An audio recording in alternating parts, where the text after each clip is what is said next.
Welcome to ராஜியின் Nalabagam. வாழைக்காய் புட்டு அந்த recipe தாங்க இப்போ பார்க்க போகிறோம். ரொம்ப ஈஸிங்க. நம்ம வேக வச்சு நம்ம காய்கறி ரெடி பண்ணுற நேரம் தான். சட்டுன்னு 10 நிமிஷத்தில் செஞ்சிடலாம். வாங்க எப்படி செய்கிறதுன்னு பார்க்கலாம். 2 வாழைக்காய் நான் எடுத்திருக்கேங்க. இந்த பொரியலுக்கு நல்ல காயாக இருந்தால் ரொம்ப நல்லாயிருக்கும். இப்போ 2 வாழைக்காவை தண்ணியில் கழுவிட்டு எடுத்துக்கலாங்க. நம்ம முழுசாகவும் வேக வைக்கலாம், இல்லை இந்த மாதிரி கட் பண்ணிவிட்டு சேர்த்துக்கலாங்க. இப்போ இந்த கட் பண்ண வாழைக்காவை தண்ணியில் மூழ்கிற அளவு சேர்த்துக்கலாம். தண்ணி லேசாக சூடேறினதும் வாழைக்காவும் சேர்த்துட்டு தட்டு போட்டு மூடிடுங்க. ஒரு 10 நிமிஷமே போதும்.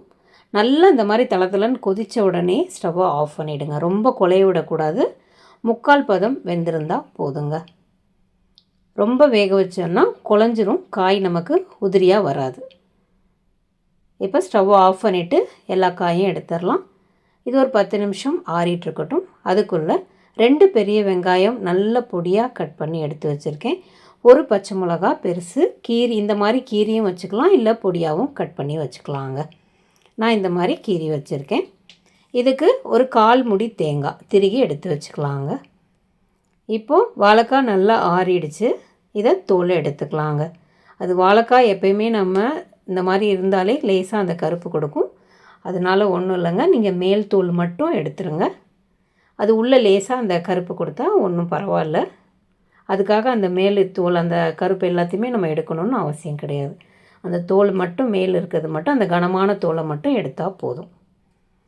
வாழைக்காயில் பார்த்திங்கன்னா நிறைய ஸ்டார்ச்சு ஃபைபர் நிறைய இருக்குது. அதனால் வாரத்தில் ஒரு நாளாவது வாழைக்காய் சேர்த்துக்கிறது ரொம்ப நல்லதுங்க. இந்த மாதிரி காய் சீவுறதுல பெரிய ஹோல் உள்ளதில் நம்ம சீவி எடுத்துக்கலாம். இப்போ எல்லா வாழைக்காவும் நல்லா சீச்சிட்டு அதை அப்படியே ஒன்றா குமிச்சு வைக்காமல் கொஞ்சம் அப்படியே பரப்பி விடலாங்க. ஏன்னா ஒன்றோட ஒன்று ஒட்டாமல் கொஞ்சம் அந்த நம்ம தாளிக்கிறதுக்குள்ளே பார்த்திங்கன்னா கொஞ்சம் ட்ரை ஆகும். நமக்கு புட்டு பார்த்திங்கன்னா நல்லா உதிரி உதிரியாக வரும். அதுக்காக இப்போ ஒரு 4 டீஸ்பூன் எண்ணெய் சேர்த்துக்கலாம். கடுகு ஒரு 1/4 டீஸ்பூன், உளுந்தம்பருப்பு ஒரு 1/4 டீஸ்பூன். நல்லா இந்த மாதிரி செவந்து வந்ததும் வெங்காயம் பச்சை மிளகாவையும் சேர்த்துக்கலாங்க. அதையும் ஒரு 2 செகண்ட் இப்படி வதக்கி விடுங்க. ரொம்ப நல்லா செவந்து வரணும்னு அவசியம் இல்லை. கொஞ்சமாக கருவேப்பிலை சேர்த்துக்கலாம். அதையும் ஒன்று சேர்த்து வதக்கி விடுங்க.